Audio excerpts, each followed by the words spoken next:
Praise the Lord. प्रभु का धन्यवाद हो। एक बार फिर से हम सबको प्रभु ने ये मौका दिया कि हम लोग एक बार फिर से इस रविवार की सुबह आप लोगों से मुलाकात कर सकें और परमेश्वर के कलाम से बात कर सकें। और खुदा का कलाम ज़िंदा है और वो हमेशा हमसे बात करता है और हमें हिम्मत और ताकत देता है। और जीवन के अंदर कई बार ऐसी परिस्थितियाँ या ऐसे हालात हम देखते हैं जब ऐसा लगता है कि हम थक गए हैं, और कई बार हमें ऐसा महसूस होता है कि हम बैठ जाएं जब ज़िंदगी के अंदर और थकान हो जाती है तो लगता है कि अब आराम कर लें, और आराम का मौका नहीं होता। और ऐसी परिस्थितियां होती हैं कि जिसमें आपको लगातार चलना पड़ता है और आपको आराम का मौका नहीं मिलता। और आज हम इसी विषय में बात आपसे कलाम के द्वारा करना चाहते हैं कि चाहे परिस्थितियां और हालात कैसे भी हों, आपको चलते रहना है। चाहे कितना भी टफ टाइम क्यों ना हो, आपको चलते रहना है, आपको रुकना नहीं है। आपको ईमान में चलते रहना है, आपको रूहानी ज़िंदगी में चलते रहना है, आपको प्रभु यीशु मसीह का हाथ पकड़ के चलते रहना है। कठिन रास्ता हो सकता है, मुश्किलें हो सकती हैं, बीमारियां हो सकती हैं, तकलीफ़ें हो सकती हैं और मौत की सी स्थिति हो सकती है।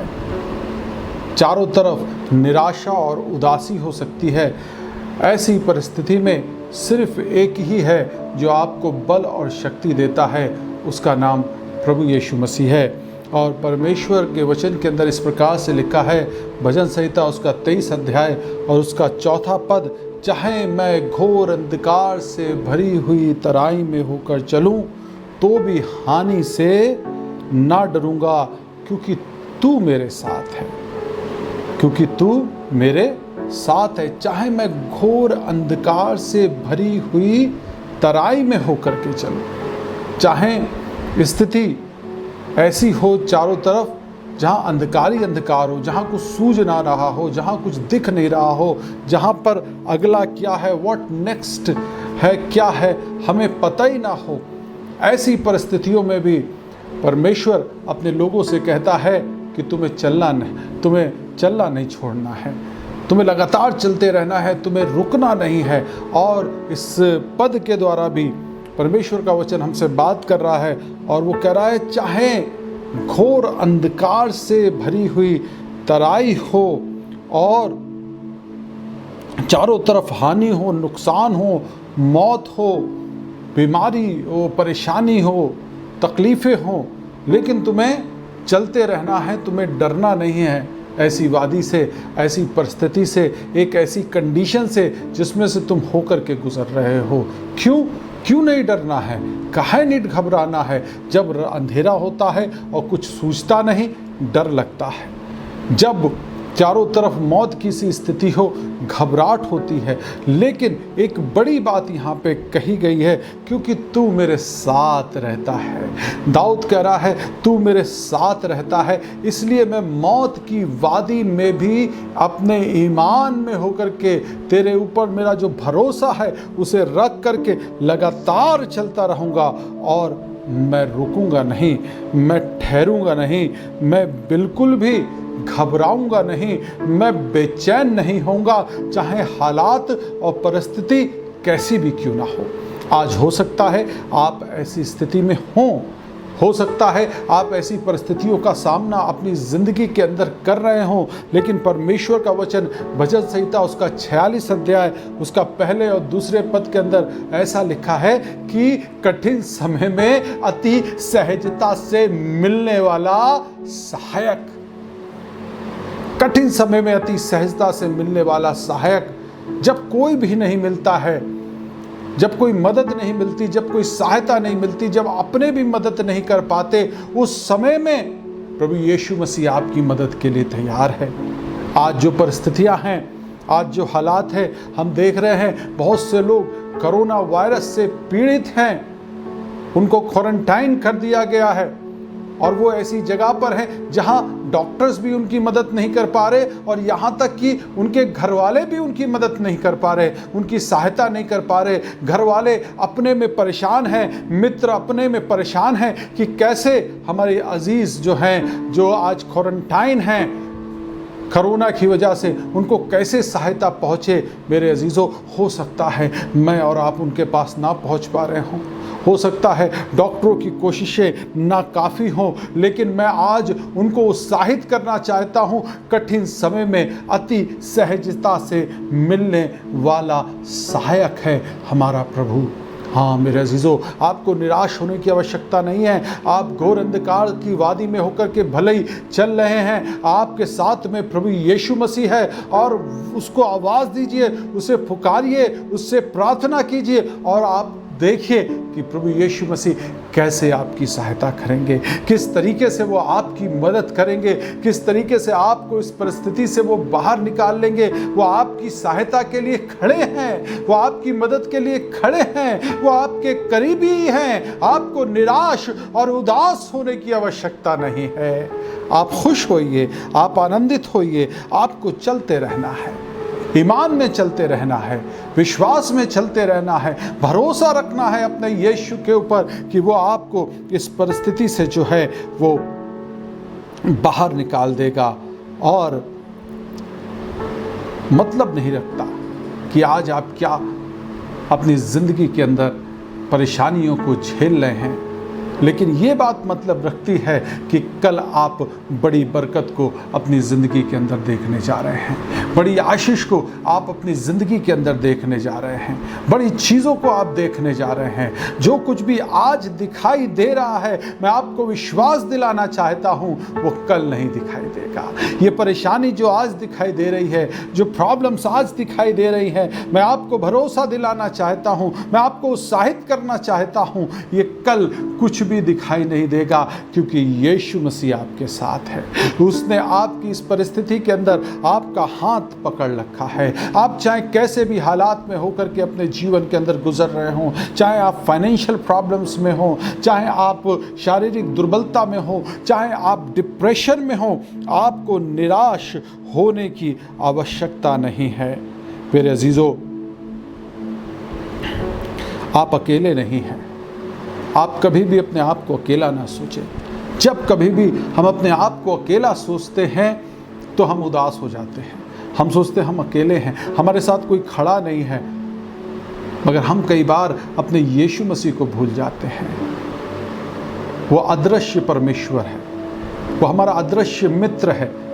वो कई बार हमें दिखता तो नहीं है, लेकिन वो होता हमारे साथ है। तो उस मित्र से बात करना शुरू कीजिए।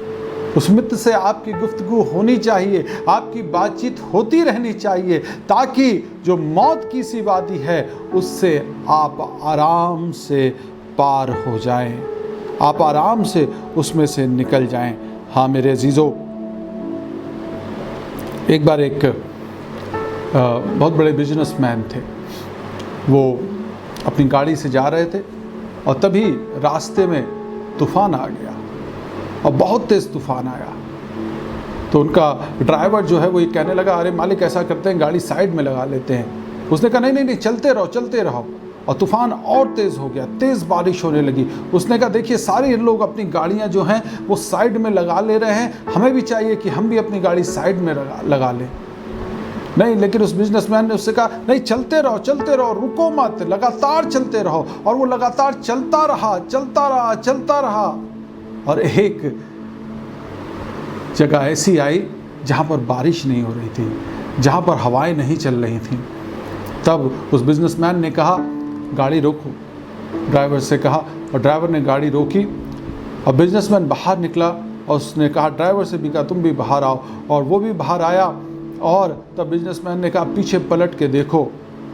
तो उसने जब पीछे पलट करके देखा तब वहाँ पर अभी भी तूफान था, गाड़ियाँ फंसी हुई थी, लेकिन जो लोग लगातार चलते रहे वो उस परेशानी से, उस तकलीफ़ से बाहर निकल गए। इसलिए प्रभु यीशु मसीह का वचन यहाँ पर हमसे कह रहा है, परमेश्वर का वचन हमसे कह रहा है, चाहे मैं घोर अंधकार से भरी हुई तराई में होकर चलूँ तो भी हानि से नहीं डरूंगा, मेरा कुछ नुकसान नहीं हो सकता, क्योंकि यीशु मसीह मेरे साथ है, क्योंकि मेरा परमेश्वर मेरे साथ है। मुझे किसी भी बात से कुछ भी हानि नहीं होगी। हाँ मेरे अजीज़ों, परमेश्वर आपकी हानि नहीं करने जा रहा। परमेश्वर आपको नई बरकतों को, नई आशीषों को देने के लिए जा रहा है। और मैं आपको उत्साहित करना चाह रहा हूँ कि इन दिनों में आपके जीवन के अंदर एक बड़ा आत्मिक एनकरेजमेंट होना चाहिए। आप आत्मिक रीति से उत्साहित होने चाहिए। आप आत्मिक रीति से पैरालाइज्ड ना हो, आप अपंग ना हो जाएं, आपको लकवा ना मार जाए। अगर आपको आत्मिक रीति से लकवा मार गया तो जो परिस्थितियां आज के समय में है उससे बाहर निकलना बड़ा मुश्किल हो जाएगा। लेकिन आप अगर एनकरेजमेंट में हैं, अगर आप जोश में भरे हैं, आप अगर यीशु के प्यार में भरे हुए हैं, आप ईमान में भरे हुए हैं, मेरे अजीजों, इस घोर अंधकार की वादी से आप निकल जाएंगे। आपको कुछ भी हानि नहीं होगी। लेकिन अगर आपका फेथ पैरालाइज्ड हो गया इस समय में, तो तकलीफ की बात है, तो परेशानी की बात है। इसलिए नहमिया उसका 8वां अध्याय और 10 पद के अंदर ऐसा लिखा है, उदास मत रहो, क्योंकि यहोवा का आनंद तुम्हारा दृढ़गढ़ है। Do not grieve, for the joy of the Lord is your strength. दुखित मत हो, परेशान मत हो, परमेश्वर का आनंद तुम्हारा दृढ़गढ़ है। हाँ मेरे अजीजों, कई बार लोगों ने आनंद मनाया है, विषम परिस्थितियों में आनंद मनाया है, मुंह नहीं लटकाया, वो खुश हुए हैं। उन दिनों में उन्होंने प्रभु की स्तुति करी है। और पौलुस और सिलास एक बड़ा एग्जाम्पल हैं। जब उनको जेल के अंदर डाल दिया गया, वो स्तुति और आराधना कर रहे थे, और उनके हाथों में हथकड़ियाँ थी, पैरों में बेड़ियाँ थी, और जेल का दरवाज़ा बंद था। लेकिन जब वो स्तुति आराधना कर रहे थे, प्रभु की उपस्थिति वहाँ पर उतरी और उनकी बेड़ियाँ खुल गईं, जेल के दरवाजे खुल गए। परमेश्वर का वचन कह रहा है, इसलिए उदास मत हो। परमेश्वर का आनंद तुम्हारे लिए एक ताकत है, एक बल है, एक दृढ़ गढ़ है, एक किले की तरह है तुम्हारे चारों तरफ। हाँ मेरे अजीजों, इसलिए तुम्हें आनंदित रहना है, खुश रहना है। परिस्थितियों में जब विषम परिस्थितियां होती हैं, उसमें कई बार हमको खुश होना बड़ा मुश्किल होता है। ये आसान नहीं है। लेकिन जब भरोसा होता है, जब विश्वास होता है, जब ये यकीन होता है यीशु मसीह मेरे इर्द गिर्द है, वो मेरे करीब ही है, वो मेरे पास है, ये बात हमें आनंद से भर देती है। ये कोई मजाक नहीं है, ये कोई खेल नहीं है, ये खाली बातें ही नहीं है, बल्कि ये एक सच्चाई है। मैं भी उदास हो जाता हूँ कई बार। मेरी ज़िंदगी के अंदर जब परेशानी आती, तकलीफ आती है, मेरा मुंह भी कुछ देर के लिए लटक जाता है, लेकिन फिर मैं अपनी एनर्जी को इकट्ठा करता हूँ। मेरी वाइफ भी कहती, क्या बात है, बड़े उदास लग रहे हो। बच्चे कहते कई बार, बड़े उदास लग रहे हो, क्या बात है। उदासी की चीज़ें आती हैं चारों तरफ, लेकिन अगले ही पल मेरा परमेश्वर मुझे आनंद से भर देता है।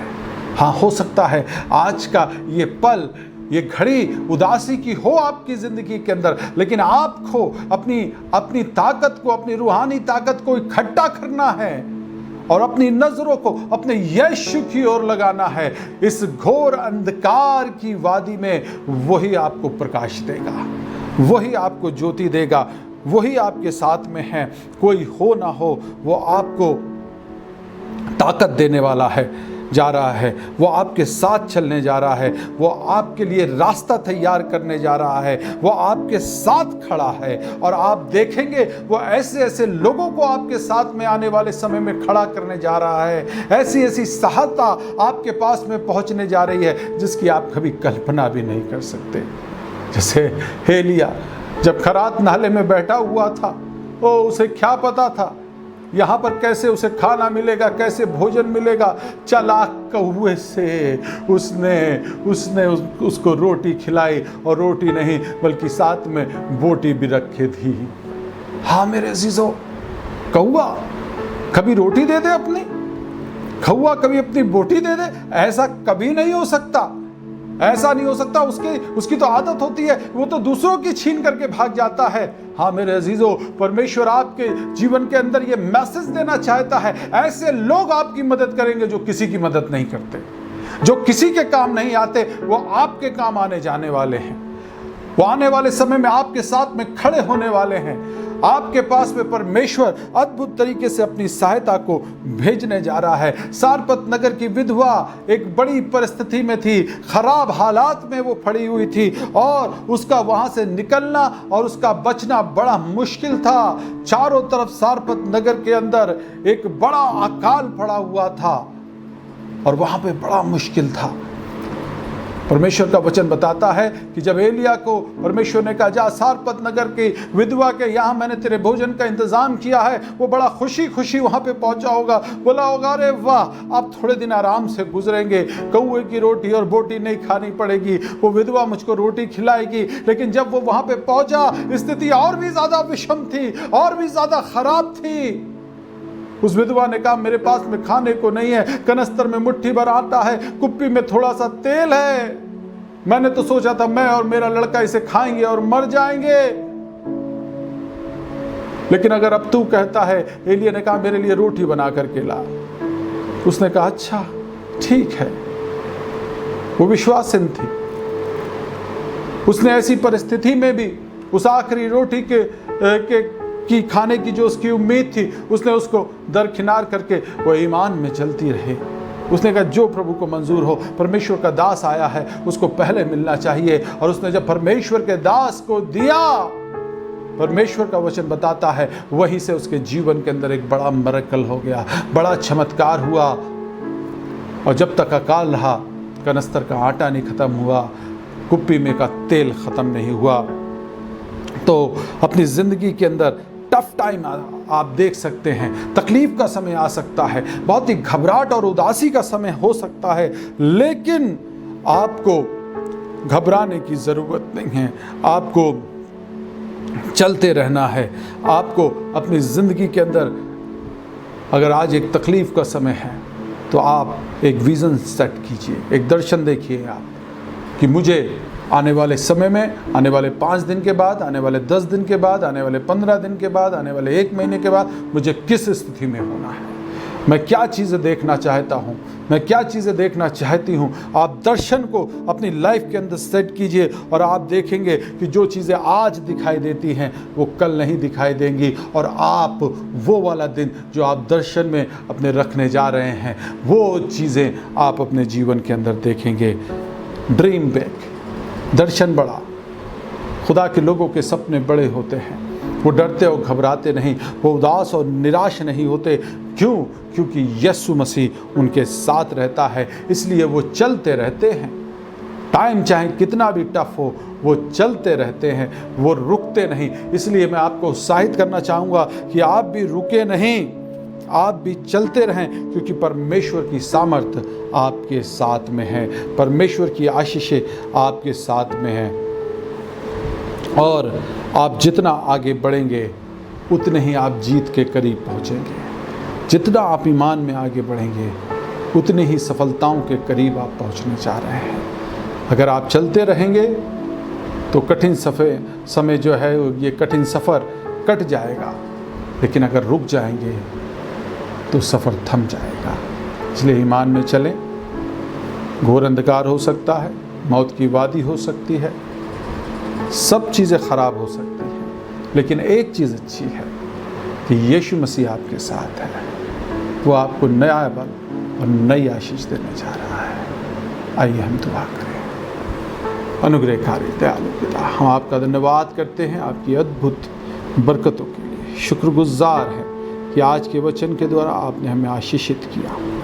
इस वचन के द्वारा प्रभु जी आप हमें अनुग्रहित किया। हम चाहते हैं इस वचन से आज हमें एक नया बल, नई आशीष मिले। और पिता, हमारे बहुत से भाई बहन जिन्हें हम जानते हैं और नहीं भी जानते हैं, हमारे शहर शाहजहाँपुर के अंदर, हमारे प्रदेश उत्तर प्रदेश में और हमारे देश हिंदुस्तान के अंदर प्रभु बहुत से लोग कोरोना से पीड़ित हैं। देश अस्त व्यस्त हो रहा है प्रभु जी, हम विनती करते हैं लोगों को चंगाई दीजिए।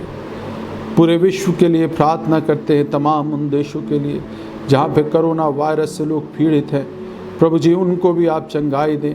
और जल्द से जल्द मेरे बाप रहम करें, हमारे गुनाहों को माफ़ करें प्रभु जी, और होने दे प्रभु जी ये दुनिया आराम में आ सके।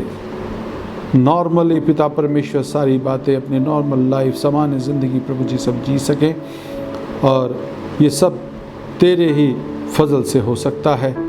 हमारी सारी कोशिशें, इंसान की कोशिशें नाकाफ़ी हैं। यीशु मसीह के नाम से मांगते हैं, आमीन।